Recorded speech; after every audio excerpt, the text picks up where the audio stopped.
ส่วนตัวจอดรอรถทัวร์อยู่ที่ปากทางน้องโทรนัดจริงจังสิหวนขึ้นทางดังสัญญาไว้พอรถทัวร์จอดความหวังไอ้หมดลงทันใด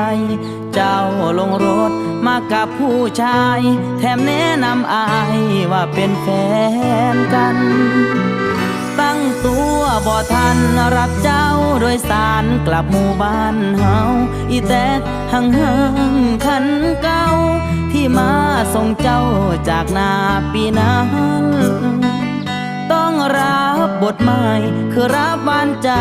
กลับไปแต่งงานอายขับเจ้านั่งโดยสารชวนเขาคนนั้นหยอกกันสุดท้าย